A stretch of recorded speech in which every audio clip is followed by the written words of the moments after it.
impact on this. Because that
hello, good night.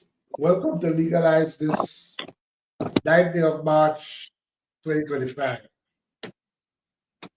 Welcome to my co-host, Brother Simeon Collins, and to our guest, Ruggles Ferguson Casey. But before we go into tonight's program, I just want to recognize the sponsors of this program, GEM Professional Solutions Inc., GEM FM, carrying this program on FM radio out in Canada, and Grenada Technical and Allied Workers Union, GTAL. Attention all workers, your health and safety at work are critical. At Grenada Technical and Allied Workers Union, we are dedicated to ensuring you have a safe and secure work environment. If you encounter unsafe conditions or are involved in an accident, take immediate actions. Report it to the company, your shop steward, and make sure it reaches your union. Your health and safety is a priority, and a strong union means a strong voice for your rights. Don't wait. Address concerns right away and protect your well-being. For a safer workplace and a better quality of life, stand with the Grenada Technical and Allied Workers Union. Together, we can create a safer, healthier work environment for everyone. And I just want to say, belated as it is, happy International Women's Day to all the ladies who are watching this program and those who will come on later. Tonight we have with us Brother Ruggles Ferguson, King's Counsel. And tonight we are looking at the impact of the March 13, 1979 revolution on the laws and the legal system of Grenada. As is universally known, there was a revolution in Grenada on March 13, 1979, the first of its kind in the English-speaking Caribbean. The constitutionally elected government, the government that was elected under the 1974 Constitution, headed by Sir Matthew Gary, was removed by a movement spearheaded by the New Jewel movement, and the People's Revolutionary Government, originally the Provisional Revolutionary Government, took power. Of course, having removed the constitutional government, completely new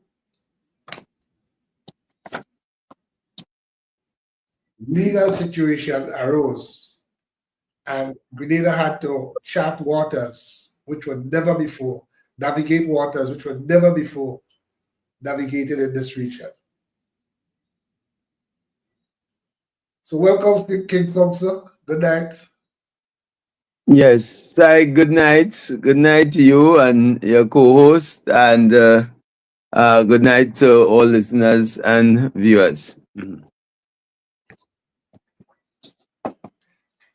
So, King Thompson, what challenge or challenges would have been thrown up from a legal standpoint by the manner in which the New Jewel movement and subsequently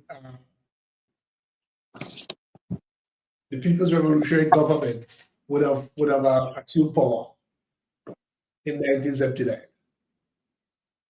Yes, and indeed, it's a very interesting case study. You know, the revolution is usually discussed in political terms, but there are so many rich legal lessons out of the period, where you had, for example, for the very first time in the English-speaking Caribbean and arguably the English-speaking world, a revolution that took place by armed force and a new government coming into office, not by the process outlined in the Constitution, but by a process other than by the existing Constitution then, by those means. And of course, the 1974 Constitution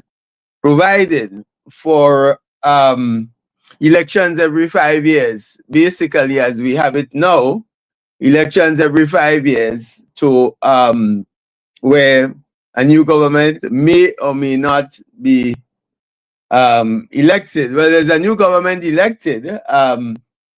You may have different ministers and so, but our system is based on the party system.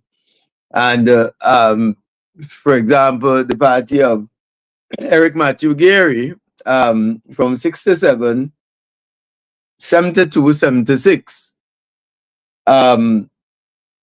formed the government of Grenada. So the first challenge that the revolution had from a legal standpoint is to make that transition from constitutional rule to the new laws that would take effect and what needed to be done in order to consolidate the revolution. And of course, as I always say, that the first law that was proclaimed, People's Law Number 1, is the suspension of the Constitution, was the suspension of the Constitution. And many people would look at the suspension of the Constitution as something then done out of choice, and people just suspend the Constitution like that. But of necessity, the Constitution had to be suspended. And in fact, in every single revolution, in every part of the world, that is one of the first acts of any revolutionary government. And why? Because you have come to power. The PRG, in this instance, came to power by what we can refer to as extra constitutional means.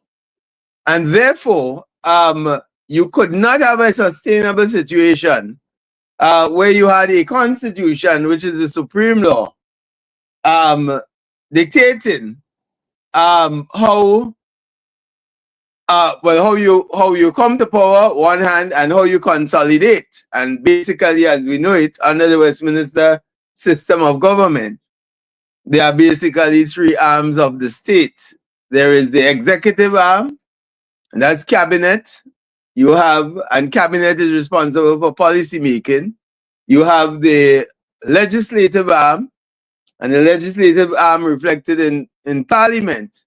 And that legislative arm is responsible for lawmaking. And in our system in Grenada, like we have now, there was an upper and lower house of parliament, the lower house being the House of Representatives and the upper house being the Senate. And of course, you have the judiciary. Those are the three critical arms of the state. And here now you have a revolution and a new the government, then existing government, is ousted, and you have a new government taking its place. That did not come to power through electoral means. So how did the PRG respond to it? And I just want to make some references to the first 10 laws proclaimed by the PRG.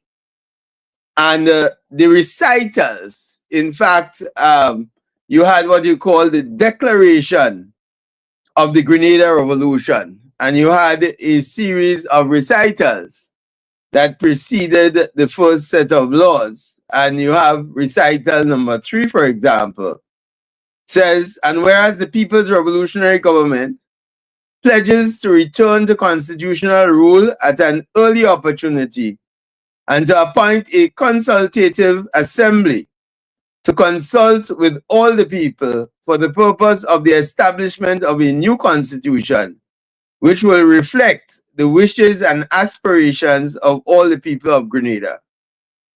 That new constitution will be submitted for popular approval in a revolution. All sections, classes, and strata will be involved. No. And I just want to pause here because one of the criticisms of the PRG is that the PRG promised elections and there were no elections. The PRG promised return to constitutional rule, and the PRG did not return to constitutional rule. Of course, the PRG was in existence for 4.5 years. But what the PRG made clear in its policy statements, several policy statements made clear that the Westminster system of democracy did not reflect true democracy. What was referred to constantly was the 5 seconds every 5 years. People have the opportunity to elect a government, and that was the only role in the system. Every 5 years, you elect a government, the government gets in office, and the next time there is any connection with the people as far as participating and what you call institutional participatory democracy came when the next election cycle comes around. So that was referred to as 5-second democracy. 5-second democracy every 5 years. And what the PRG made clear, that it was, it promoted what it referred to as genuine people's democracy. In fact, that was contrasted with what was called Westminster hypocrisy. So genuine people's democracy. And what did it term and refer to as genuine people's democracy is that it's genuine people's participation or participatory democracy every step of the way. And there were the institutions created like zonal and parish councils to address that issue. So I just want to say from this declaration, recital number 3, it made clear that we return to constitutional rule and we are going to appoint a consultative assembly, and what Citizen Rollo will equate with his own constituent assembly, to consult with all the people for the purpose of the establishment of a new constitution, which will reflect the wishes and aspirations of the people. And that will go to referendum. So I just want to say, make this point, that in August 1983, you had the Constitutional Commission set up, the makings of the Constitutional Commission, with Alan Alexander out of Trinidad appointed to chair that session. So I just thought this, by way of introduction, that it's important to make that point. Mm-hmm. Okay, you want me just to go back go to the people's law? Sorry. Go No, ahead. no, no. I was just, we could come to that, but I would say just to go back a bit because you referenced the three branches of government, and we always say about it: the executive, the legislature, and the judiciary. How did that how did that operate in the context of the revolution, if at all? Right. So under the Westminster system, right, you have the executive branch, you have the legislative branch, and you have the judicial branch. Under the PRG, because there was no parliament, under the PRG, there was no formal parliament as we know it, because there was no election of members of the House of Representatives. Then, so what the PRG itself exercised executive and legislative power. The PRG, in fact, People's Law number 2, establishes the People's Revolutionary Government, or established the People's Revolutionary Government. People's Law number 1 was suspension of the Constitution.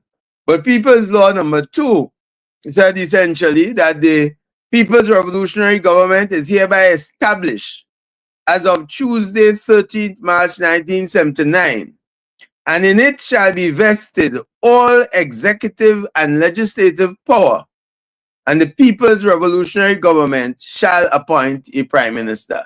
So the distinction here was that there was no parliament. So in the classic Westminster system, you have the cabinet, and then you have parliament.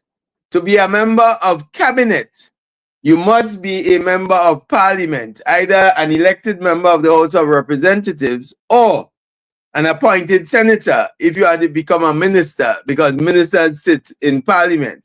Well, one of the criticisms, ironically, of the Westminster system is that even though there is separation of power, but there is no what is referred to as true separation of power, because the ruling government that forms the cabinet, because only government ministers sit in cabinet, always has a majority in the House.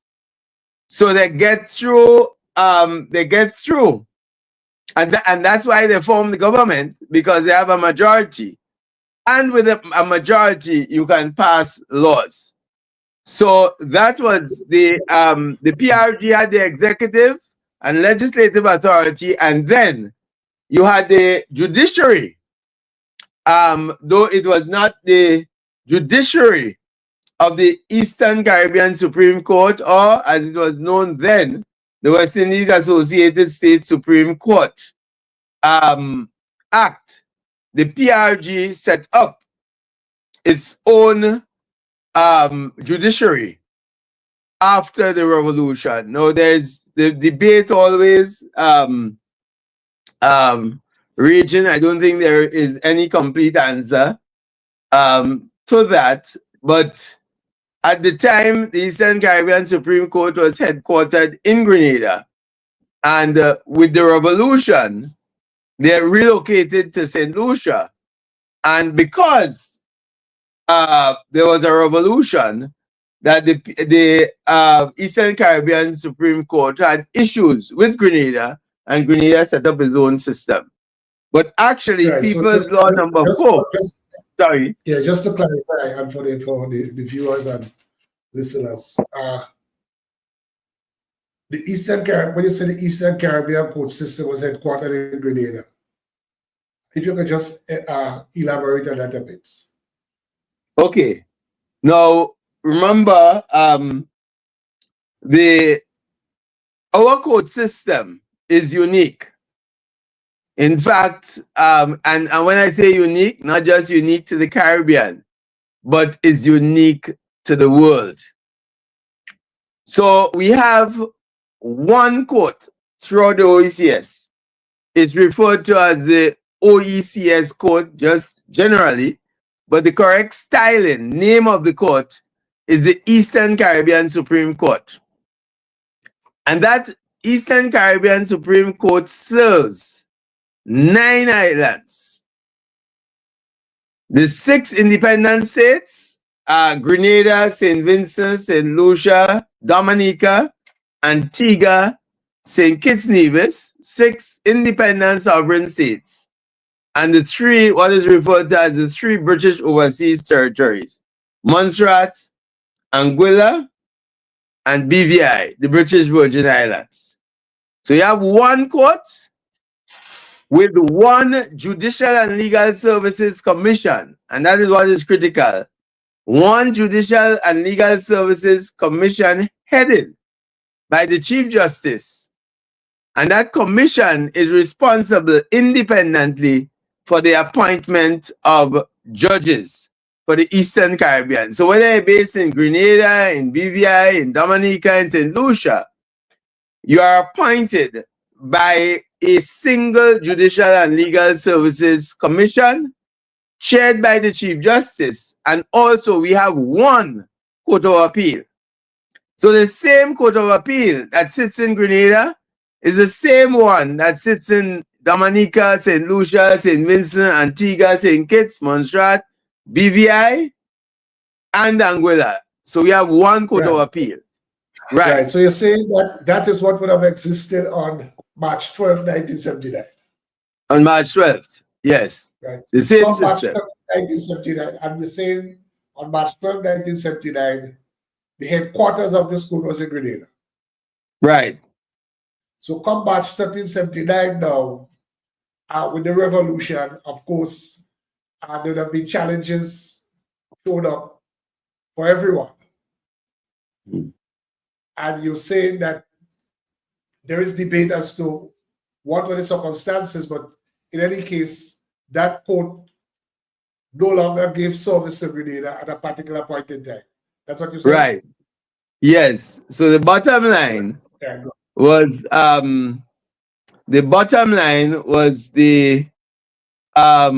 the court no longer served Grenada. Whatever is the purpose, which one came first, the chicken or the egg, is subject to debate. But People's Law number 4 established the Supreme Court of Grenada. And it says, A, the West Indies Associated States Supreme Court, Grenada Act 17 of 1971 is hereby repealed. And B, there's hereby established a Supreme Court of Grenada consisting of the High Court and the Court of Appeal, in which shall be vested all that jurisdiction which was formerly exercised by the West Indies Associated States Supreme Court.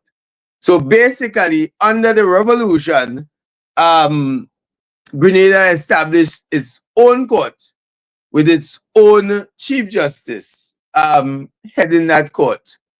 So it had its own High Court and its own Court of Appeal.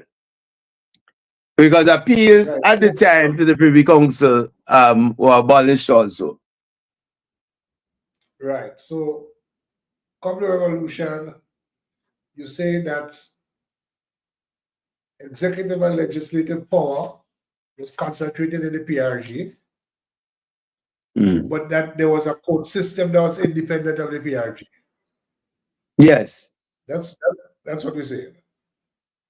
Right. So so that court statute was headed by a Chief Justice, and what is noteworthy, and in fact the irony of it, is that the appeal court that was set up by the PRG is reputed independently to have consisted of the best judicial minds in the entire region. It was headed the president of the court, because there was a separate Chief Justice, and you had Sir Archibald Ned was the Chief Justice. Again, distinguished legal mind. He was the Chief Justice. So the administrative head of the court. but you had separately a president of the Court of Appeal. And J.O.F. Haynes, who is considered to be one of the most brilliant legal minds to have passed through this region, a Guyanese, he headed the Court of Appeal, and you had individuals like Nick Liverpool, who later became the president of Dominica. You had Neville Peterkin, and of course there was Telfer Georges, again one who is recognized not throughout the region but throughout the Commonwealth. Telfer Georges in particular, widely recognized. There he was from Dominica, and they constituted the Court of Appeal. So the first Chief Justice, right? Who, Telfer Georges of Grenada Court of Appeal? Yeah. Of the Grenada Court of Appeal? The first president, sorry, of the Court of Appeal. He may have, yes, and then J.O.F. Haynes succeeded him. That's on the Court of Appeal. But Sir Archibald Ned was always the Chief Justice, I believe, from 79 to 86. So Archibald Ned was Chief Justice. For Georges also sat on the Court of Appeal in Trinidad, not so? Telfer Georges, yes, he was a member of several courts of appeal, including Trinidad. But he was widely recognized, yes. Zimbabwe, so Archibald Ned, for example, worked out in Nigeria for an extended period too. So it was recognized, not because it was a court set up by the revolution, but it was recognized as a quality, a very high quality court. So there was the judicial arm, and with the PRG being the executive and the legislative arm of the states combined in one. So that was the difference between the PRG and the Westminster system in terms of the state structure. You had that single entity performing both roles. Okay, but so the Constitution was suspended, but were any provisions of the Constitution maintained in force, even though the Constitution was not deemed to be the supreme law because of the way the PRG came to power? Yes, actually, the Constitution was suspended as of 12:01 a.m. on March 13, 1979. That's the morning of the revolution. And all acts or deeds done by or under the authority of the People's Revolutionary Government are hereby deemed and declared to have been legally done, etc. People's Law number 5 address the continuity of laws. And again, not because it was a revolution, but most laws continued. And even with the suspension of the Constitution, there was the law, was it People's Law number 15? But most of the aspects of the Constitution, and there's a People's Law that deals specifically with that. So for example, yes, People's Law number 15, that relates to the Office of Attorney General, the Office of Director of Public Prosecutions, and the Public Service and Citizenship. And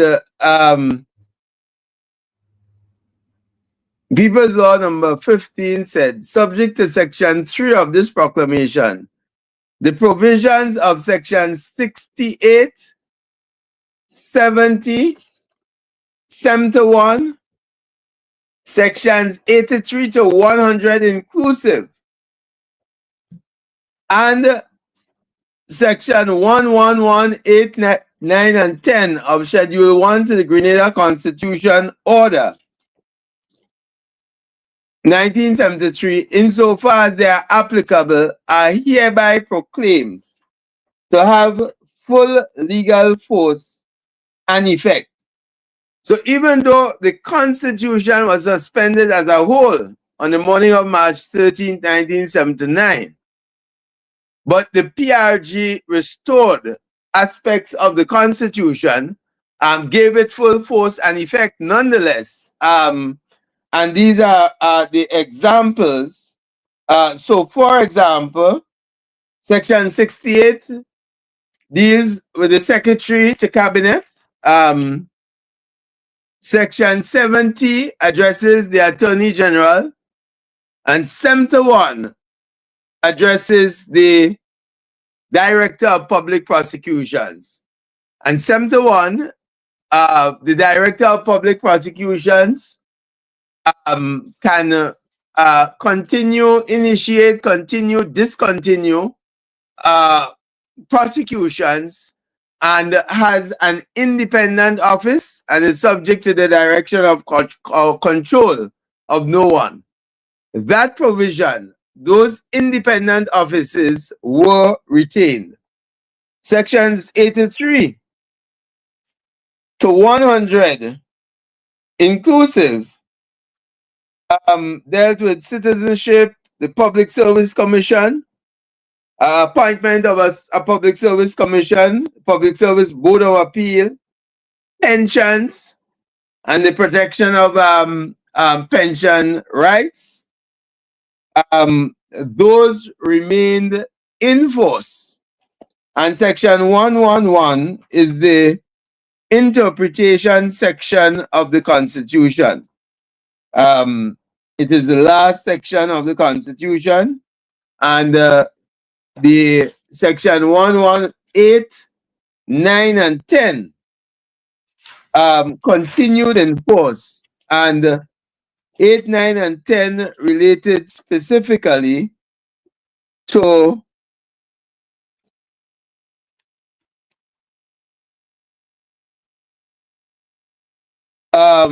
dealing with the references in this Constitution to the power to remove a public officer from his office shall be construed as including references to any power conferred by any law to require or permit that officer to retire from the public service, and with the provisos.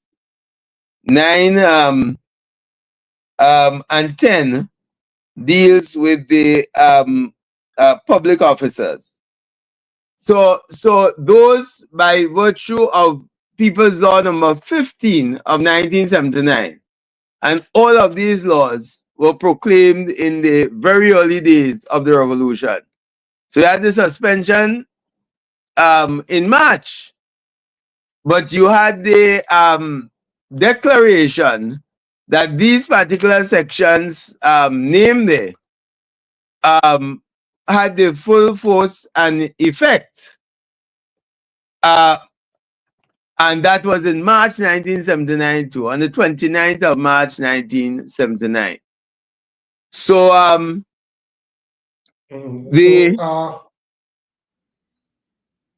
yes.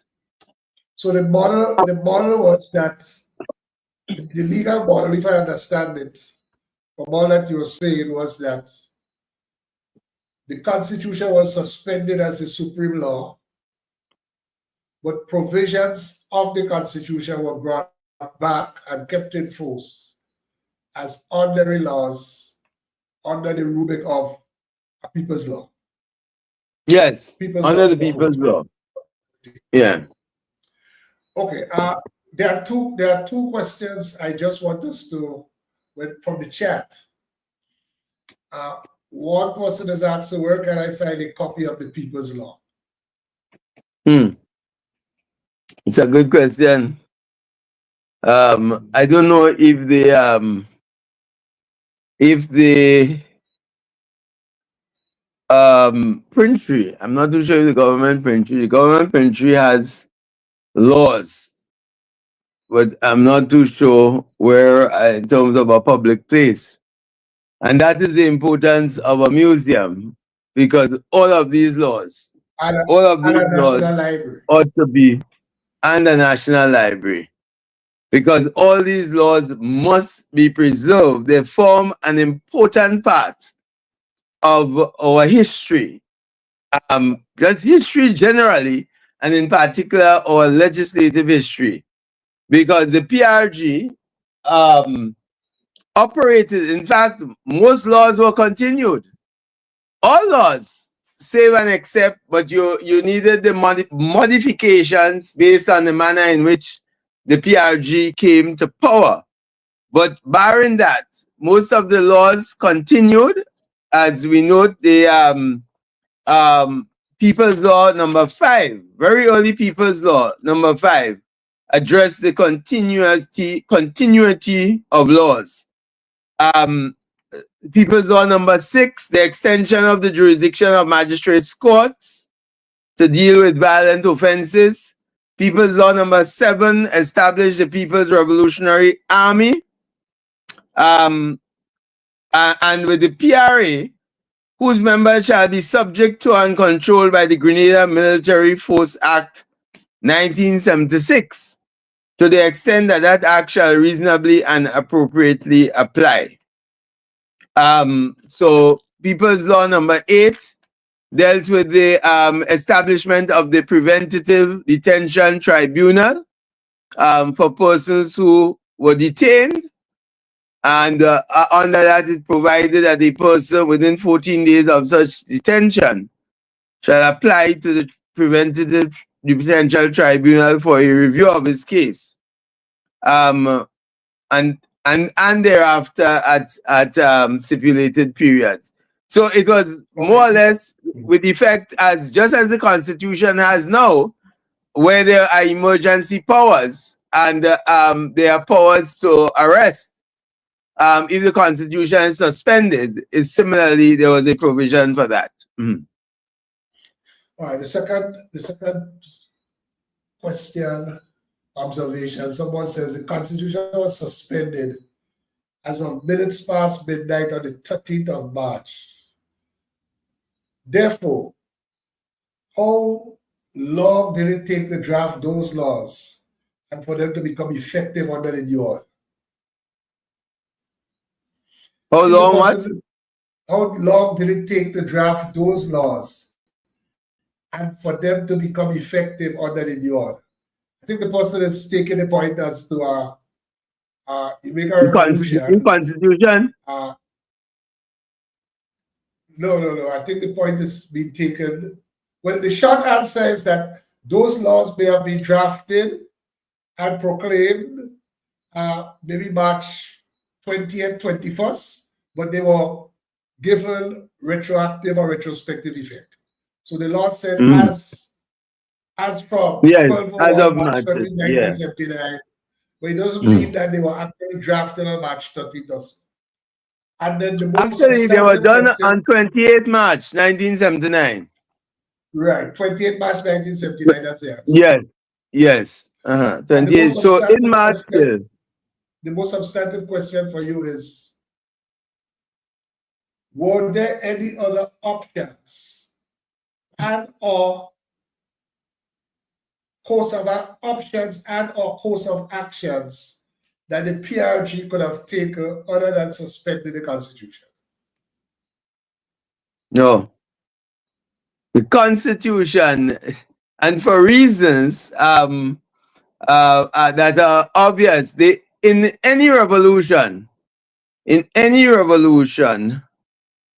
and especially in a revolution that brings a new government to power by extra constitutional means, then the old constitution and the new constitution would not be able, and the new order would not sit side by side, because it will just be inconsistent. You can either, if, for example, the PRG intended to have the same constitution and return to a same Westminster system of government, then it would be much easier, because what you do, you just have elections under the Westminster system. But the intention, as declared early in the recitals I referred to earlier, was to appoint, to have a consultative assembly, what was referred to as a consultative assembly, and that will consult with the people, and out of that will come, and you'll have the technocrats, and so will come a new constitution for which there will be a referendum for that constitution. And there are philosophical positions for that. The field of law called jurisprudence addresses this issue effectively. And Professor Randy McIntosh, for example, who was seen as the leading jurisprudential thinker in the region, has written extensively, and his theory, and I'm talking here from philosophy, no, legal philosophy, is that when, for example, when you're debating about whether the PRG was a de jure government or just a de facto government, and his position, the famous concept that he uses, De jure meaning, right, legal government, right, or just the government in practice. It's there de facto. It's just the government in fact. But Professor McIntosh and the ground norm, what is referred to as the ground norm, that when a new power comes into, when a new force, a new structure, like the PRG, for example, and it's not coming from the perspective of the old constitution, then you can't judge its acts on the basis of the old constitution, because that will be inconsistent. It's like abolishing slavery. You say slavery is abolished, but the slave laws continue, just to use a parallel.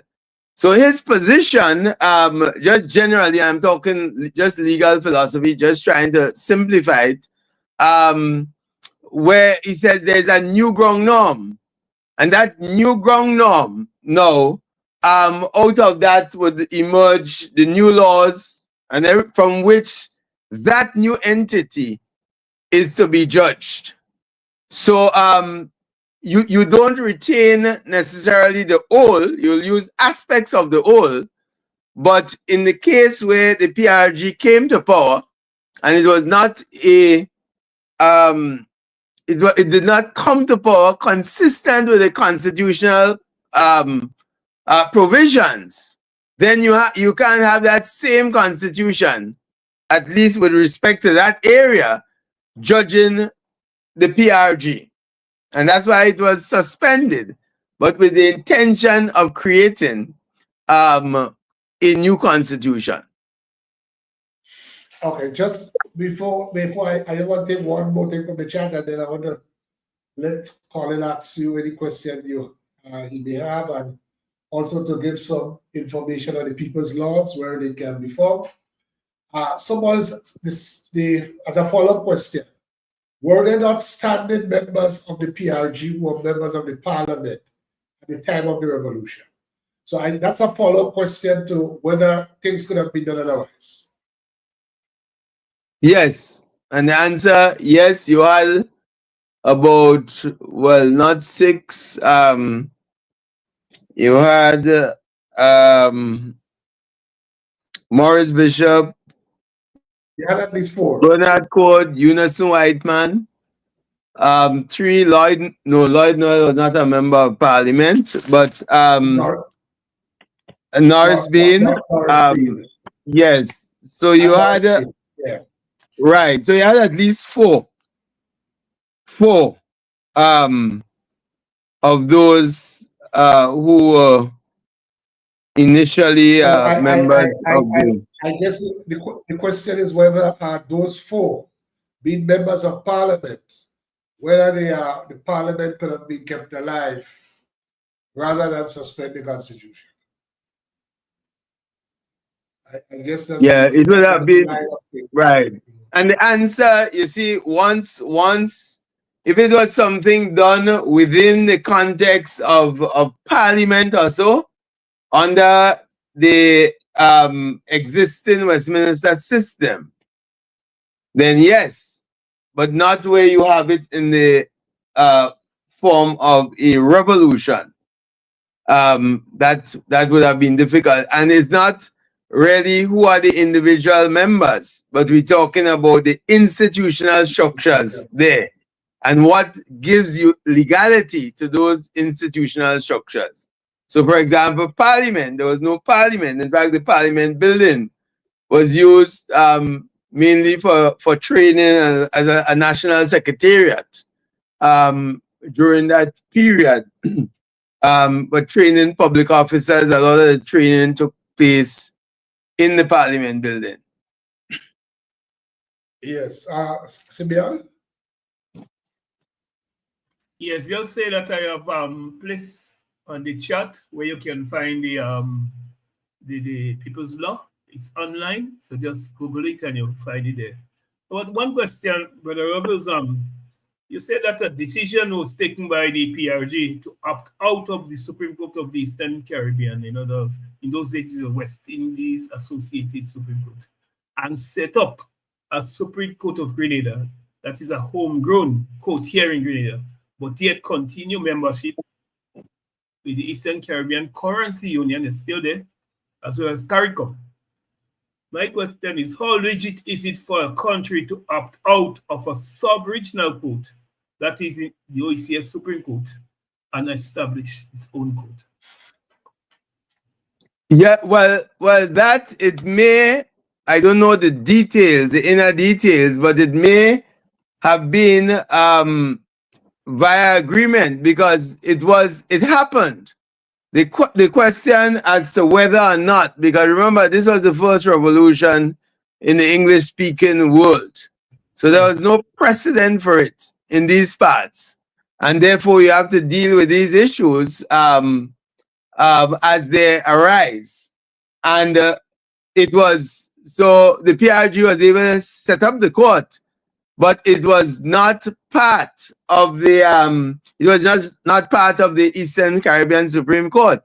And the reason when I made mention earlier of the fact that the Eastern Caribbean Supreme Court is such a unique court in the world, because all other countries have their own courts, outside of the OECS. Barbados has a Chief Justice for Barbados, a High Court and a Court of Appeal for Barbados, and the equivalent of a Judicial and Legal Services Commission that appoint judges for Barbados. Trinidad is the same thing. In fact, in Trinidad, up to now, 2025, that you have not only they have their own Chief Justice, own High Court, own Court of Appeal to deal with Trinidad matters. But most of the judges, if not 100% of them, are Trinidadians. So somebody from, unlike with the OECS court, for example, we have several Ghanis sitting on the court. We have St. Louis peoples from different islands. For example, none of the judges sitting, of the 4 judges sitting in Grenada now, none are of Grenadian nationality. You have one St. Lucian, 2 St. Lucians and 2 Guyanese sitting as judges. You don't find that in many, when you go to Barbados, you find Barbadians sitting on the courts. In Jamaica, you find Jamaicans sitting. One Chief Justice just for that one country. So it in Grenada just had its Chief Justice for Grenada. It was just outside, and obviously it was not a difficult choice in the circumstances for the Eastern Caribbean, the court itself for opting out. But as you correctly pointed out, Grenada remained part of all the other regional institutions and played a significant role during the short life of the PRG. For example, in the establishment of the OECS Authority, the OECS Treaty 1983, establishing the OECS. Because what we know as the West Indies Associated States Supreme Court, it actually was established in 1967, long before the OECS treaty was signed in the early 80s. That court existed, and if you notice, it's now called the Eastern Caribbean Supreme Court, but at the time it was established, all these islands were associated states of the United Kingdom. Yeah, just to say, Ruggles, I don't know if you intended to say that the PRG opted out, because as you know, that's an issue of raging difference and dispute. Yes, in fact, the person who was the chief just who was the judge in Grenada at the time, Justice Ned, who became the first Chief Justice of the Grenada Supreme Court, he has said publicly and from the bench that in fact he received orders to remove himself from Grenada. He was the only sitting judge at the time.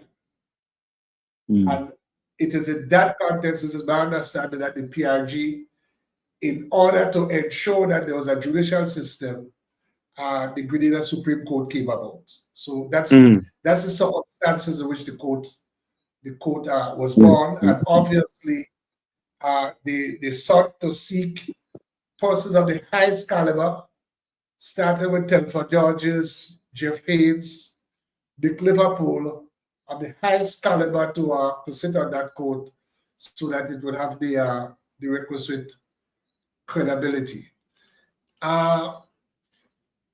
Yes. Simeon, do you have any follow-up question? Yeah, I have another one here again. Now, the U.S. government defended its invasion of Grenada as an action to protect American citizens. Simeon, I don't want us to go. I want us to stay on the topic. Yeah, but right? it's on the topic. Okay. No, what I wanted to know is that should that be considered as a breach of Grenada's sovereignty? Is the topic I want to know. I mean, they came here, they said they want to protect their citizens and so on, okay? And it came at the request of the Governor General. Should that be considered a breach of Grenada's sovereignty, especially when the Europeans who brought us to Grenada had no sovereign claim to the island in the first place? So would you say that's a breach of Grenada's That's sovereignty? an international law question, and yes, well, international law, but the short answer to it is yes, and in fact, the United Nations, General Assembly wrongly condemned it at the time as a breach of international law. But that one falls under international law aspect of it. That, of course, so you have local law. And our local laws are laws passed by Parliament, and in the case of the PRG from 79 to 83, of the proclamations that were made then.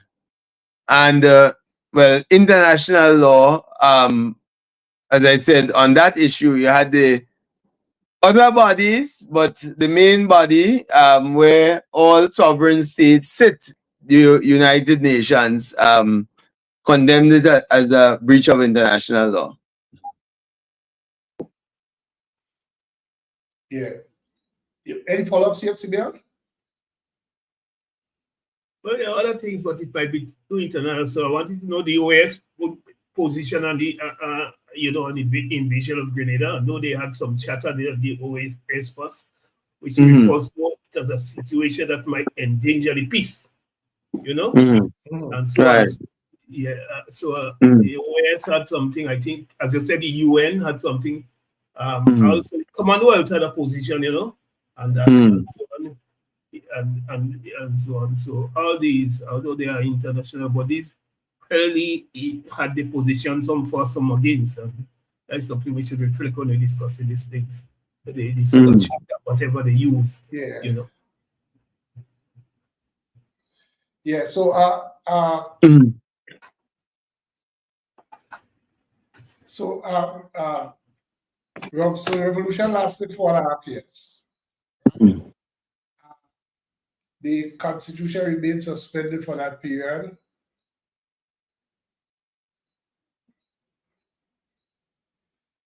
And of course, there were a whole set of people's laws that would have been passed in the period 79 to 83. Yeah? Yeah. I have two questions. What would you consider, given the topic tonight, namely the impact of the revolution on the laws of Grenada, the legal system? Which laws that would have been passed during that period would still remain part of our laws in a very real way? Yes. In other words, laws that were passed in that period are still in operation and still affect the day-to-day lives of Grenadians. Yes. There was some very early laws passed by the PRG through people's laws, proclamations, people's laws.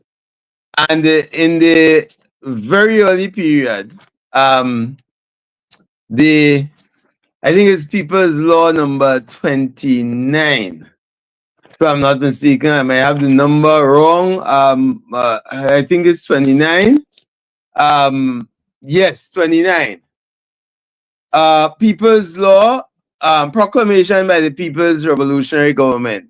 People's Law number 29 of 1979, and is an act to provide for the compulsory recognition by employers of trade unions which represent a majority of workers. That was a significant law then. Because I want to point out too that the Constitution itself provides for freedom of assembly and association. That is expressly provided for in our Constitution. But the Constitution itself does not necessarily spell out how it is done.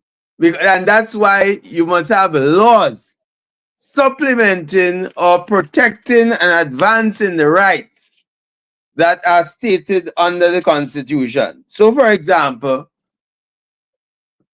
the Constitution under Section 11 says, in effect, that no person, or except with his own consent, no person shall be hindered in the enjoyment of his freedom of assembly and association. And what the Grenada Constitution in particular says, that is to say, his right to assemble freely and associate with other persons, and in particular, to form or belong to trade unions or other associations for the protection of his interests. No, expressly under the Constitution is the right to join a trade union of your choice. And I think it is well known that that was a major issue before 1979, where you had employers actually preventing and dismissing workers who attempted to form trade unions of their choice in their workplaces, which, by the way, is a constitutional right. And to some extent, amazingly, it continues today. Like trade unions are seen as the enemy, it is a constitutional right.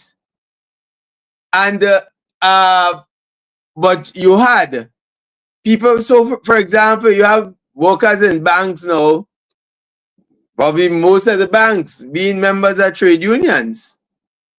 No, you didn't have that before. There was the BGW struggle in 1977, 76, 77 or thereabouts to have a trade union, and that's really the Bank and General Workers Union was formed out of that struggle to recognize the rights or the workers' rights to join a trade union. And in 1979, what the PRG did is the compulsory recognition. And even though the Constitution did not exist, and that's the interesting feature, the fundamental rights provision and these was suspended, the Constitution was suspended. But one of the early acts of the PRG to say that trade unions must be recognized, and you had the compulsory recognition of trade unions. Then, and the procedure that one should apply to become a member of a trade union. No, this act continues today. It is not known as the Trade Union Recognition Act because most of those issues related to workers, they were subsumed in the Employment Act, which governs the relationship between the employer and the employee, and the Labor Relations Act, which governs the relationship between the employer and the trade union. And so much of the Trade Union Recognition Act was subsumed later under the Labor Relations Act.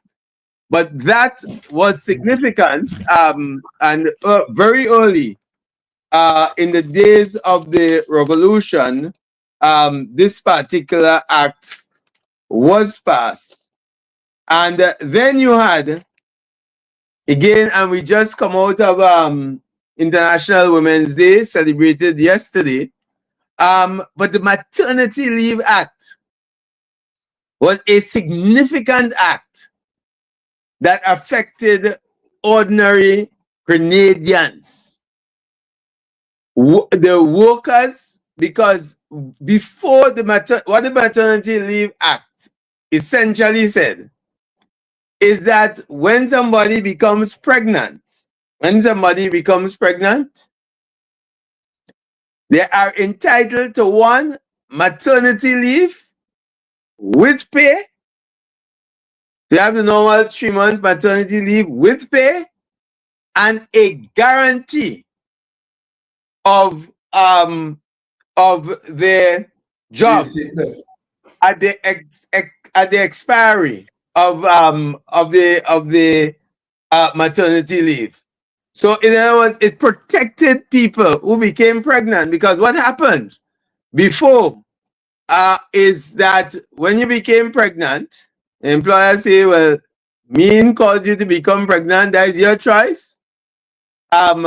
Just hire a new person in the workplace. There would have been more some conscientious employers who did otherwise. But what the Maternity Leave Act did was to provide that protection. And probably that is one of the most significant laws passed in relation to women in Grenada. And that law is also subsumed under the Employment Act, because under the Employment Act, and that's the Employment Act 1999, we had a new Employment Act and a new Labor Relations Act in 1999, and they also subsumed the provisions of the Maternity Leave Act. Very significant. So up until 79, when I can speak about teachers, because I was a teacher at the time and involved in the trade union, and I know it was a major issue. When a woman got pregnant, she couldn't come to the classroom. Simeon, I don't know if you remember that. Well, I remember even more than that. I remember it. My mom was a school teacher, and she was married, and they stopped her from teaching in the early times. It's until when Gary came back, okay, they made something to permit persons who have children and got pregnant to come back and teach it. So they were able to come back, you see. And then they will continue on. You couldn't teach while you're pregnant. You couldn't teach while you're pregnant. No, you couldn't. If you couldn't teach while you were pregnant. If you were married, you could get back your job. But if you were not married, you lost your job. Yeah. But she was actually married and she lost her job. But then she got it back in the early times. Mm-hmm. No, not big, yeah. In the early times, in the 60s. Yeah. 50s, 60s. Okay. Well, actually, long after, in some of these countries, at the same point you're making, if the majority of people in the Caribbean are born out of wedlock, probably over 70% born out of wedlock. And there was this rule, I know in one neighboring OECS country, it existed up to relatively recently. Only you must be married in order to teach. And that's the force and power of laws. That it can either suppress, a law can actually suppress the citizen. Like you have under slavery, the slave laws justified slavery and said this is legal. So you had situations where only married people could be employed in certain professions in the public service. And I was amazed up to a few years ago to know that actually existed in one or two places still. Hopefully it no longer exists. The other one though, sorry, Ross, before you go on, if we could just take some things from the chat. Yeah. Mm-hmm. One person is asked, I think there'll be a short answer. Does international law supersede local law? That's a short question. Which I think you could answer in a few words. Yes, well, no international law does not supersede per se, but you have when you enter treaties, and these treaty provisions are incorporated in local law, because international law is a really wide area. But you incorporate, so for example, Grenada is part of for example, the OECS. And so these treaties, they become part of local law. So even though it might be an international treaty or you ratify some international convention, it becomes part of local law. And it's certainly persuasive when the courts... it becomes part of local law when we pass a law. When the parliament passes a law, it is part of law. Yes, it becomes part of local law. It's not automatic. Right. No. And the next question is, except Co-op Bank, Barclays Bank, the Board of Bank and General Workers Union, Vincent Noel. I think that is a reference to bank workers being ununionized, and it is saying that the Banker General Workers Union, which started under the leadership of Vincent Well, was responsible for Yes, unionizing the banks in Grenada, except one. yes. There was a long struggle with that. One person is saying, my mother was married and lost her job. She was pregnant before she was married, and she had to leave the school where she was teaching. I have one question here, which I just want us to take. Somebody said, my question is, how effective was the Grenada Supreme Court when there were instances when its decisions were ignored by the PRG, especially when it came to political prisoners and counter-revolutionaries? So that person is saying, how effective was the Supreme Court when the person is asserting that decisions of the court were not carried out by the PRG? No, decisions of the court okay. Remember what the court dealt with is would be specific charges. People are charged with particular offenses, and if there is a trial, and a court would make a decision, and that decision is binding. Where you may have instances, and to just draw a parallel here, if someone was a detainee and the issue before the court did not necessarily relate to the detention, that would be different. But the laws and decisions of the court, I mean, unless some specific example could be used, it's difficult to say otherwise. If I could use just as an example in terms of the current period with people on bail. So you may have people who are charged with certain offenses and found not guilty, but then returned to prison because they have other charges, they are on bail on other charges. So I know even that is an issue that people have raised questions, even in the current scenario, not understanding, of course, that there are other charges pending. So the person is not returning to prison in relation to the charge he or she may have been acquitted on, but is returning there with respect to other issues. So I suspect if you had a situation like that, it would not have been related to necessarily a person, a decision being taken with respect to a particular matter, and that decision not recognized. But as I say, unless there is a particular example, it will be difficult to comment generally on it. Okay. So if we just go on, I think you're going to go to the NIS? National Insurance? Yeah. Well, just before NIS, is the equal pay for equal work.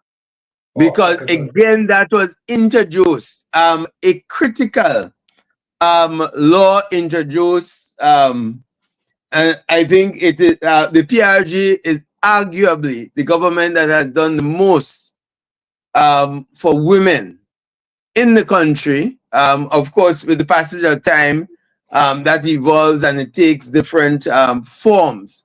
But in terms of the mass of people out there who would be affected, the equality, and again, the protection from discrimination is a fundamental right under the Constitution, but you didn't have any law that spoke to equal pay for equal work and equality of women.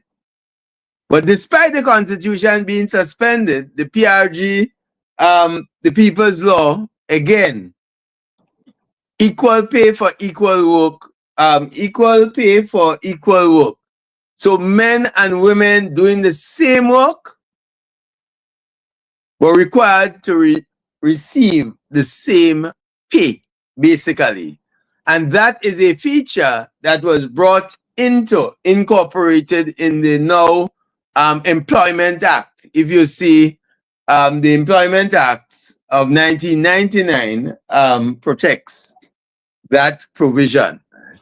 And I want to say too that just as the PRG continued most of the laws, and even though the Constitution was suspended, continued and recognized expressly certain aspects of the Constitution.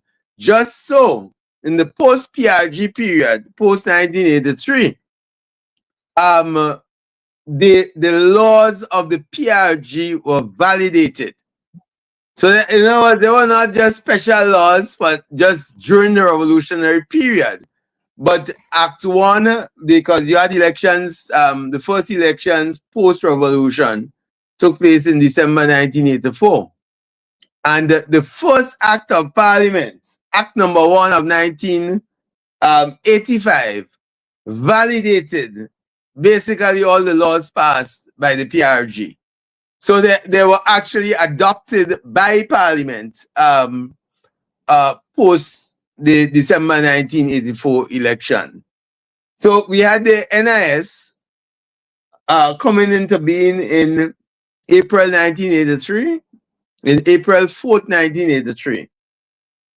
And again, that was a significant development in Grenada because, again, for the first time, you had the social security institutionalized because, as we know, NIS, they provided and still provide, and post 1983 too, expanded over the period. There's even now, you're talking about unemployment benefit, but you had funeral benefit, sick leave, invalidity benefits, age benefit, pensions, because prior to 1983, April 1983, it was only public servants, that limited group who worked with the government, and even not all public servants received a pension. Right, so it's only people in the public service holding pensionable posts. Now, NIS is, there's a tendency to discuss NIS in the context of all that happened with the pensions and pensions of public servants and Disqualification Act and so.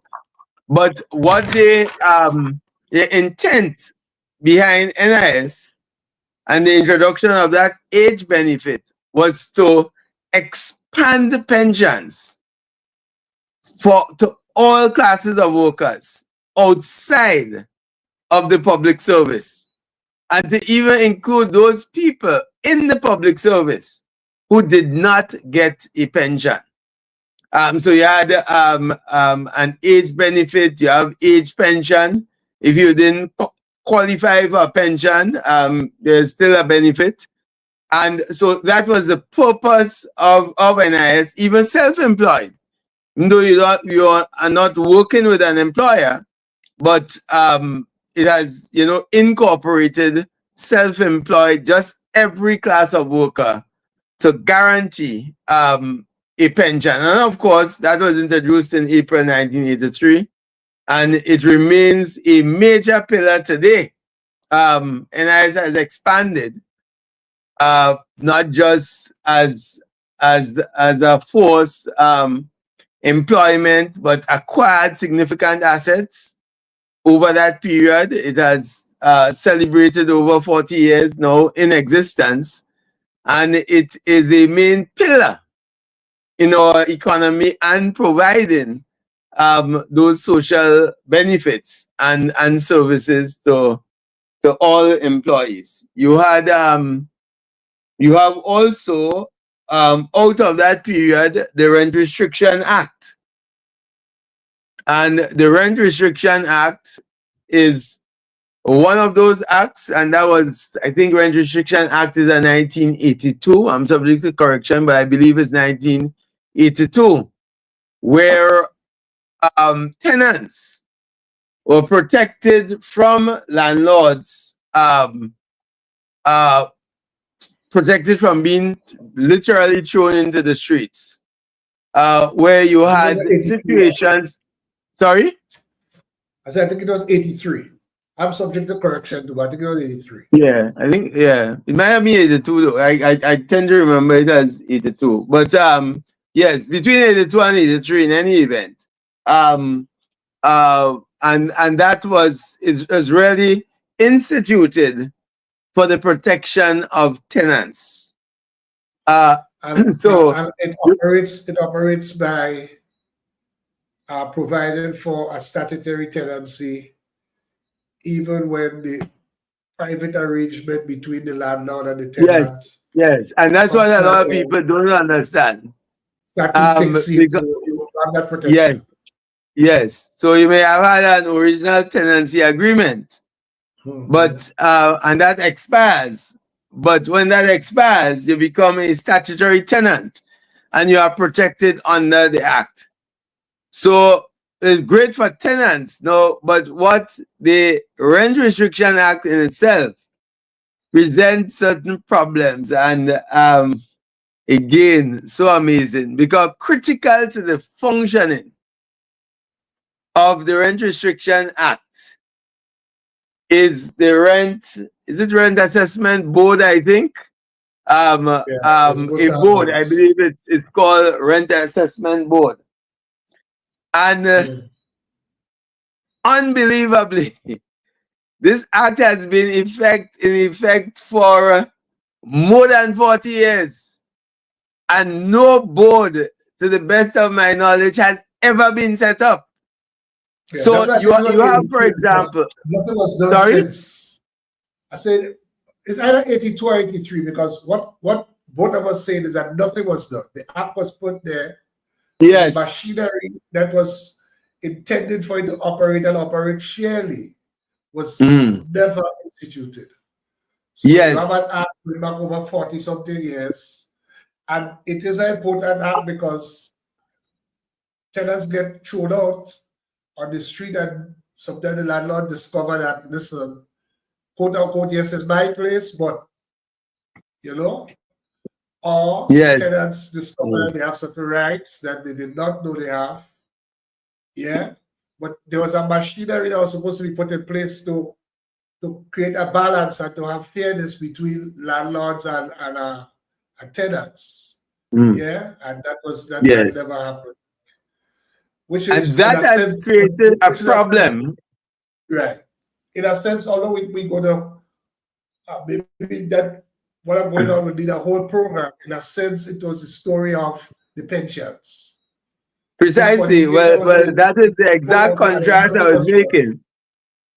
Right. Because without the Rent Assessment Board, for example, so in order to avoid landlords increasing rent just beyond the reach of people, so you have a tenant there and you just increase the rent, the landlord, there must be an application to that board.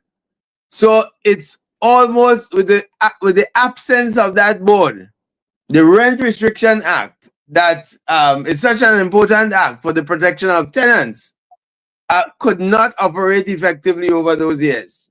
And well, we don't have really time to elaborate much, but that is almost akin now to the NIS. Because the whole idea with NIS was to, well, apart from all the benefits, was to protect pensions.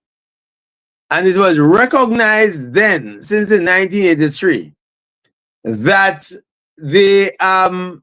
that public officers received a pension. They were in a unique position, a sort of elites of society for the purposes of pension, and received a pension, and therefore provisions were made in sections 46 and 47 of the NIS Act for a public service pension fund, basically. So that would recognizes the existence of pensions then, and you can now supplement, in a sense, the or give special consideration to the pensions of public officers. And as was said, in fact, it was referred to in the Irving McQueen case, and that was in about 1997, one of the major pension cases by the Chief Justice of the Court of Appeal, in delivering the judgment that Section 47 was never brought into effect. So what you had now is ultimately the 1958 pensions as the act. But what was intended then is to bring, using Section 47 to address the issue of pensions. Because it is significant that the PRG, in the first 10 people's laws, the protection of pension rights, the preservation of pension rights, was People's Law number 9. Number 9, done proclaimed in the first month of the revolution. All public servants' rights and pensions shall be preserved. So there was the mechanism that the PRG actually put into effect. And then, but remember, that was October 83. No, April 1983. Then you had the Pension Disqualification Act, September 1983. And you have now, for people coming into the service, a whole 26 years to plan. For that whole operation, what happened? Everybody, nobody did anything. It's like the Rent Restriction Act. Nobody did anything. No, until now. You had people starting to retire now and ready to get a pension. And no system was ever put in place. I want to say it's of interest that the disqualification act was in 83. And the first real challenge to it was in 2009. That's yes. 26 years. So, right, when you check, yes, right. Yes. Yeah.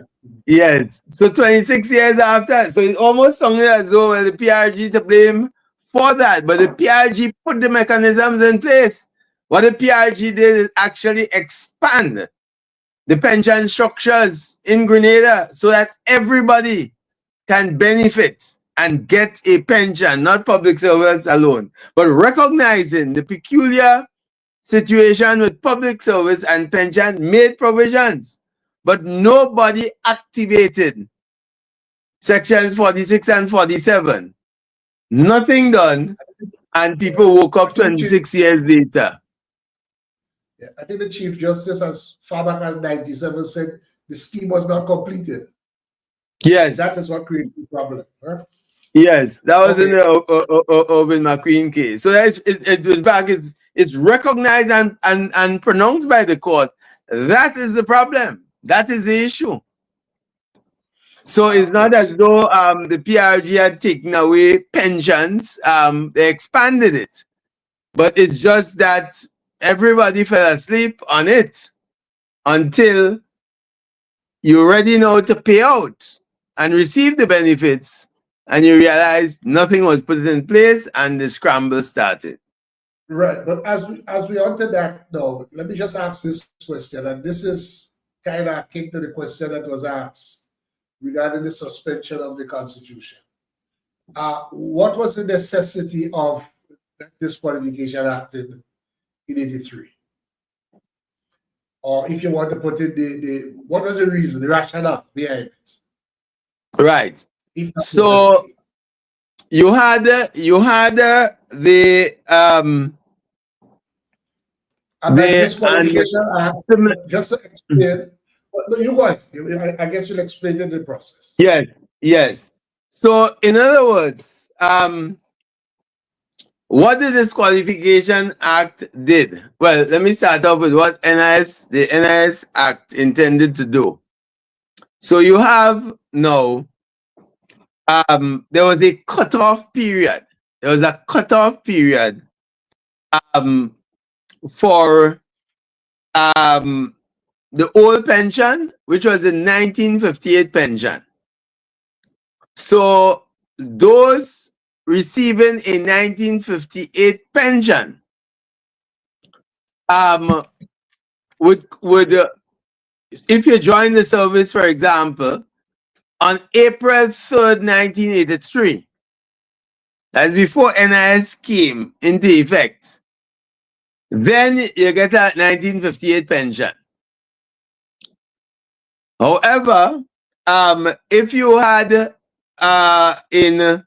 from April 84, so there's a cutoff period for new people coming into the service, there will be a new pension scheme inclusive of that. And that's in relation to public workers, the setting up of this public service pension fund pursuant to Section 47. So what the Disqualification Act did, in effect, was to disqualify those after April 4th, 1983 from receiving a 1958 pension. And part of it was made retroactive in September to April 4th, 1983. So then you will have a new pension scheme, and that would, you have basically 20-something years. Then, from then to put everything in place. Now, and 20-something years is because when somebody enters the service, most likely the issue of pension will not arise before 20 to 26 years. Right. Yes. And very importantly, because what Section 92 of the Constitution provides is for the protection of pension benefits. So, for example, once you enter the service and there is a particular pension that applies to you upon entry, you are protected for the next 26 years to receive that pension. It cannot be lowered. However, it can be increased, but it cannot be lowered. So your pension right at the point of entry into the service is protected. And we see the example recently with the latest public service pension benefits, the Public Service Pension Act that was passed recently and made effective from January 1st, 2025. It's the same principle. It's the same principle that as of January 1st, 2025, those entering the service will be paying a contributory pension for those new entrants. So it is actually the same principle in 83. That because once you enter, what is protected is your pension right on entry into the service. Okay, so once you're there, you know that sorry? there is an argument that there are certain offices in the public service which the pension in place at the time of the coming into being of the Constitution. In other words, the Pension Act that was in place in 1974, sorry, shall apply to those offices permanently. In other words, you can't change that. Yeah. Save and Yeah, accept well, by going to referendum. yes, yes. Well, there is that. There are those views, interesting views. You have different viewpoints on it. But you see, on a subject as pension, as has been always explained, the public service of 1958 is not the same public service of 1925, of 2025. It's significantly larger. But again, that's why there are laws and there's a court, because that is the entity. The court is the entity in the three arms of the state structure: judiciary, executive, and legislature, to determine those issues. So because there's one view that you can change the 58, well, not even for particular offices, but for all offices, you can change it, save by a referendum. Why I said particular offices is that because in the public service, you have both pensionable offices and non-pensionable. That's correct, right? Yes. So the argument goes that once an office is a pensionable office, the 58 applies to it permanently, in perpetuity, continuously, save and accept that there is an amendment of the Constitution by way of referendum, because Section 92 is a deeply entrenched section of the Constitution. So that's why I say because not all offices, not all officers, as you know, are entitled to pension. It is only right. So the argument is that, listen, once somebody occupies a pensionable office, then the entitlement is to the Pension Act that was there at the commencement of the Constitution in 1974. In other words, that act was incorporated not only as part of the Constitution, but as part of Section 92, requiring a referendum to alter it. Yes. There's that argument, and that's the argument that it flows from the Disqualification Act and so on. That's why I asked the question. Yes, yes. And if pursued, it will be an interesting point for determination by a court. But because that view essentially says that there must be it must be a fully paid pension by the government itself and not a contributory pension. Yeah. Because so there's that school of thought too that says the Constitution provides for a pension by the state, and that pension should be fully provided and paid for by the state. And therefore, introducing a contributory pension is somehow in violation of the Constitution. All interesting arguments. We don't have the answers, and we seek them ultimately from the court, which hears all the arguments and rules, and you can eventually take it at the highest level. But for now, because with the new pension service pension fund act that was passed recently, it provides for contributory pensions for new entrants to the service. So if somebody entered on the 1st of December 2024, that individual receives 1958 pension. If you enter though on the 5th January 2025, you fall under a different pension scheme. And really that is why and I was a bit surprised that there was no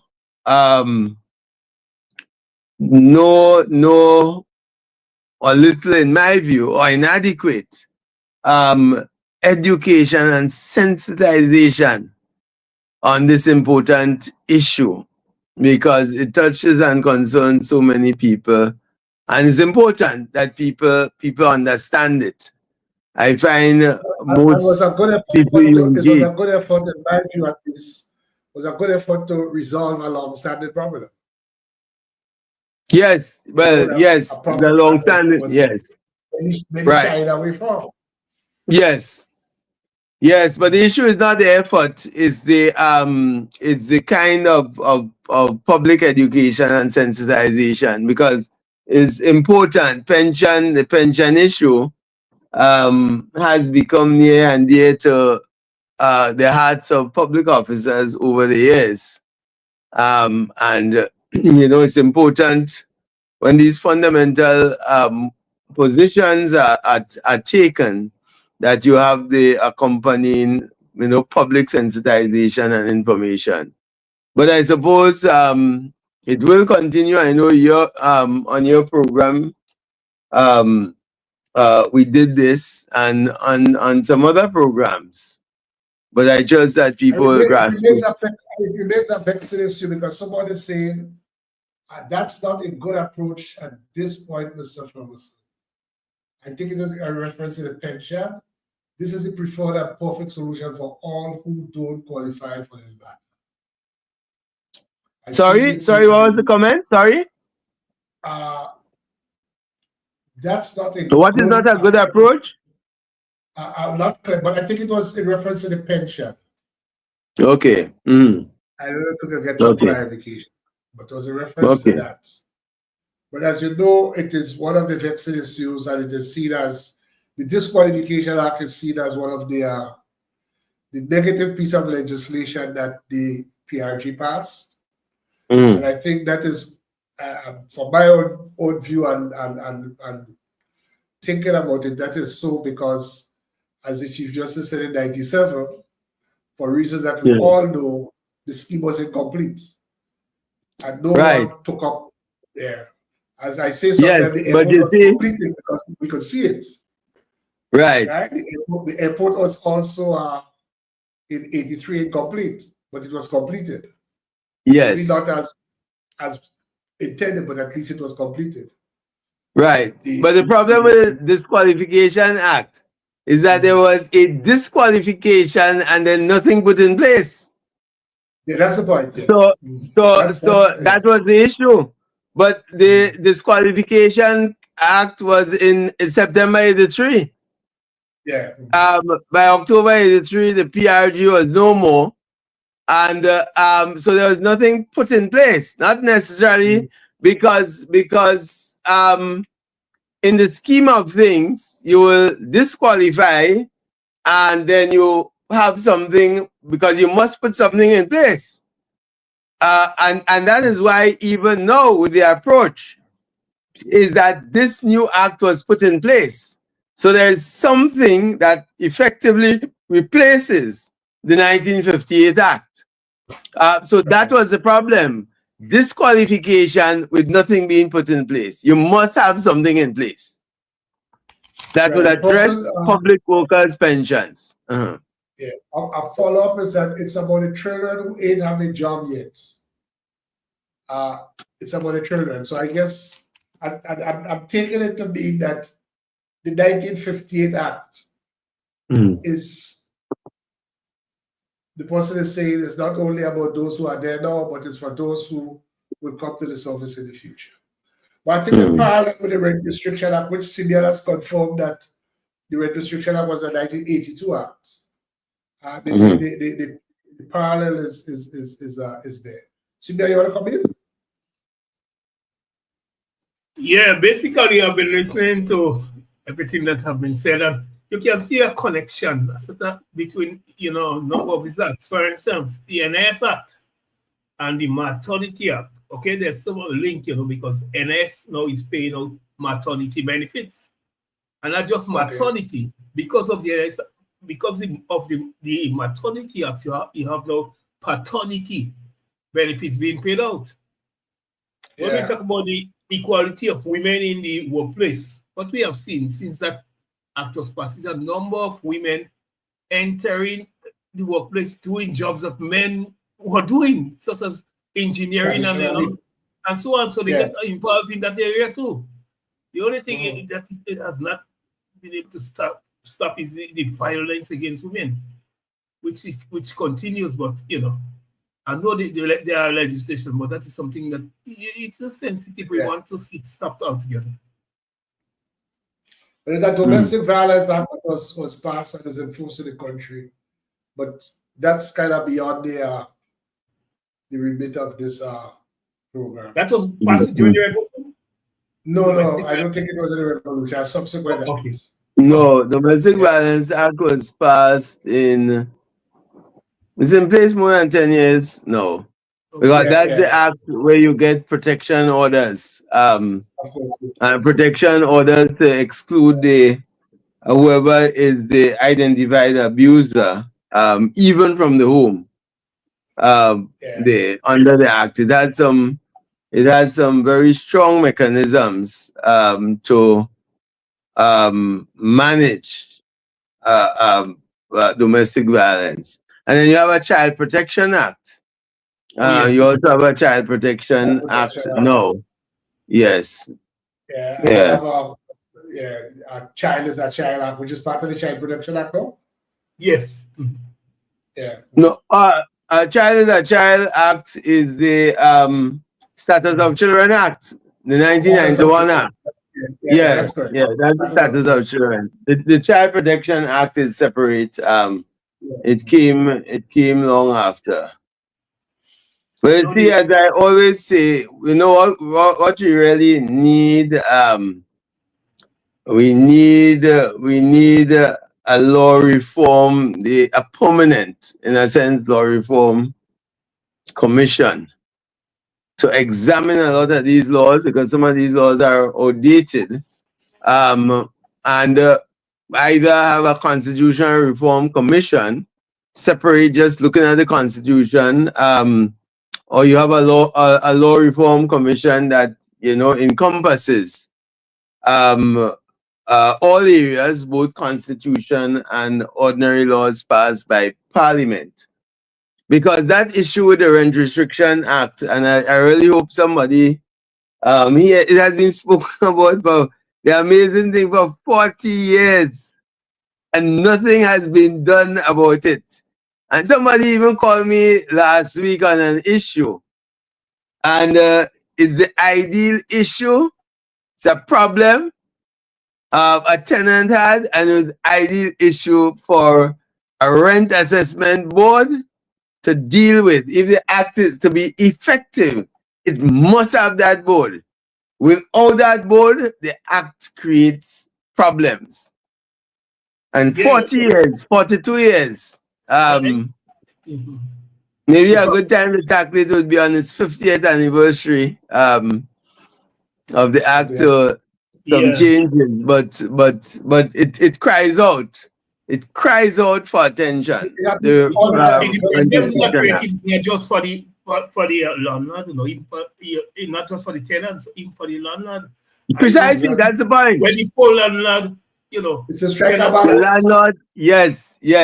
It creates now a certain unfairness for the landlord, because it makes it difficult for the landlord who has a genuine problem tenant, because under the Rent Restriction Act, to get somebody out, you must get a court order. Oh, yes. Because if you go and try to force the person out, that again it's really amongst a criminal offense, depending on what you do. Even the court order, they don't move. I have a man that owe me 30-something thousand. Get the court order, it's still move. Okay. Well, you could enforce it though. There are ways to enforce court orders though. There are ways to enforce it. Bailiff came, giving the thing again. The judge I said to arrest him. No move was made. They say I have to take him back to court. I say no, that's $6,000 twice already taking him to court. Forget this. Yeah. No. Well, next thing you might make a possessory title claim, eh?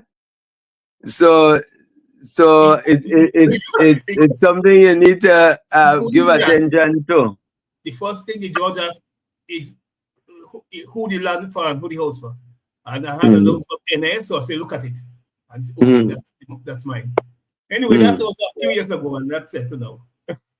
Okay. Yeah. Yes, so I'm not seeing any other question or any, let me see.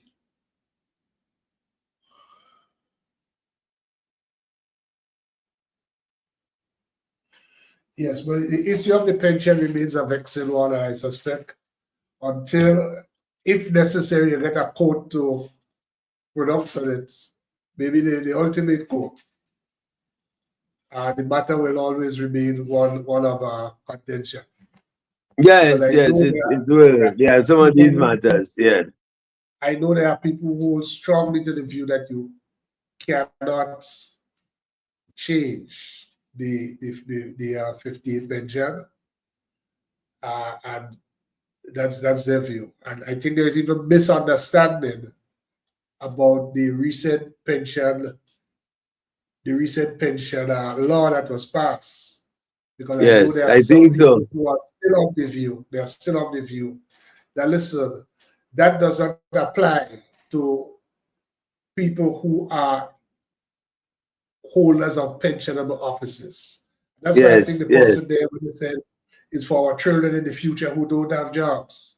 The thinking is that if you are a child or in 15 years from now, the Constitution is not changed by referendum, and then you enter the public service and you get a pensionable position, you are entitled to that pension that was there 15, unless it has been approved. Yes, well, that's why I say, sensitization to just an information dealing with the basics, not go into all the technicalities and so, but just the basics. Because I realize that a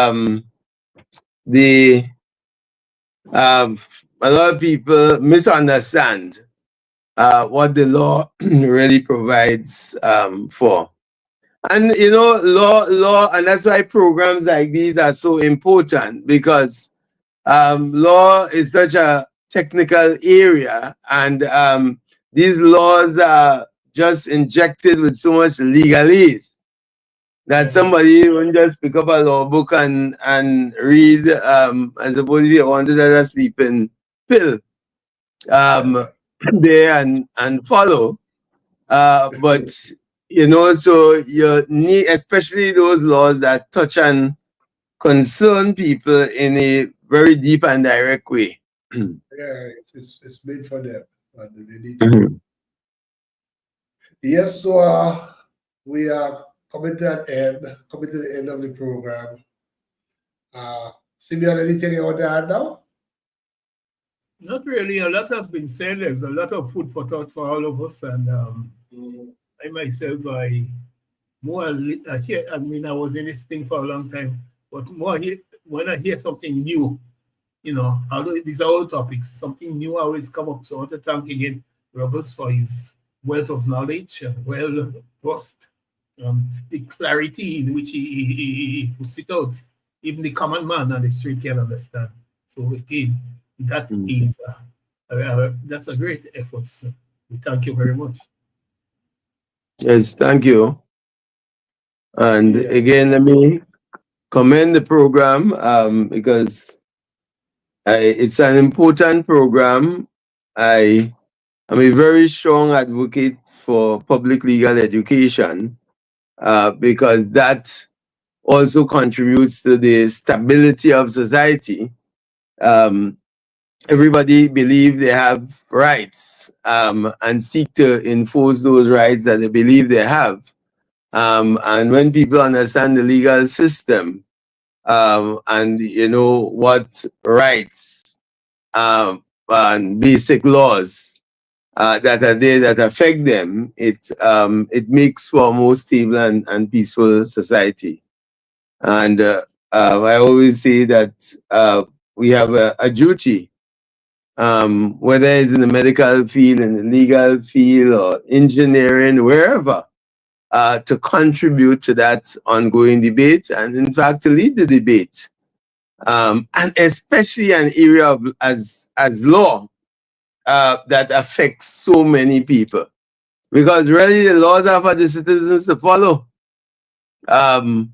That's the reality, is for citizens to follow. And if citizens are unaware of the law, don't understand the law, then, you know, it becomes problematic for them. Yes. Yeah, so just two comments before one person is asking if the PRG had formalized a new constitution instead of ruled by people's law, would its legitimacy have lasted longer? I guess that's a profound jurisprudential question, you would say? Yes, certainly. It's really was the start of the process of constitution reform. And it's really not easy. We have gone through it in Grenada twice, in 2016 and 2018. And you understand the challenges associated with changing a constitution. It's not going to bed one night and waking up the next morning or the next week, especially if you want to do it in a way. And the PRG was known for the modus operandi of engaging with citizens, the institutionalizing zonal and parish councils. When you have zonal and parish councils in meetings, you have technocrats from ministries come in and explain directly to people about issues that affect them. You know, permanent secretaries, the technical officers in the Ministry of Communications and Works. So where you have that people's involvement, and it's really an experiment that a lot of countries adopt as part and parcel. You know, as time moves on and you move away from the narrow politics, because we don't sufficiently engage in aspects of the PRG, which is an important part of our history. The more technical aspects, the laws. For example, you find many people, I had occasion to speak on it somewhere else, and so many people expressed surprise because they were hearing things for the first time. And therefore it's, and again, a period where we are approaching the 46th anniversary of the revolution. That's 46 years ago. As I said, March 13th is part of our history, an integral part of our history. And we need to engage, learn from the lessons, the negatives, and embrace the positives where it can still be implemented and have significant impact on the country. So thank you for inviting me to the program. Yes, one person says, please note that the link provided for the People's Laws of Grenada is not a working link. So I don't know. Simeon, I don't know. Well, I just type it in, then just Google it and you get it. It may not work. Just Google People's Law of Grenada and they'll get it. Oh, so the link that provided here may not work, but if just you Google it. Because I had to type in that, so I must leave out either a comma or something. Okay, good, great. I understand. Yeah. Well, again, before we end, I just want to recognize the sponsors of this program: Gel Professional Solutions Inc., Jim FM, carrying this program out in Canada on FM radio, and Grenada Technical and Allied Workers Union, GTAL. Attention all workers, your health and safety at work are critical. At Grenada Technical and Allied Workers Union, we are dedicated to ensuring you have a safe and secure work environment. If you encounter unsafe conditions or are involved in an accident, take immediate actions. Report it to the company, your shop steward, and make sure it reaches your union. Your health and safety is a priority, and a strong union means a strong voice for your rights. Don't wait. Address concerns right away and protect your well-being. For a safer workplace and a better quality of life, stand with the Grenada Technical and Allied Workers Union. Together, we can create a safer, healthier work environment for everyone. Okay, so I just want to say Dr. Angus Martin, noted historian, and to say that the link for the people's laws is not, the laws are not available online. So I guess once again that's really I said it for both of you. I said it for both of you on your WhatsApp. So please get it onto them. Okay, good, yeah. But I guess the real point is that these things are part of our history, an important part of our history, and we need to have access to them. So yes, they are online. I said it for you. Yeah, thank you, Simeon. Thank you to all those who have viewed the program. Thank you to the sponsors. Thank you, Bentley, our technical man behind the scene. Thank you, everyone. Good night. See you next week. Thanks again.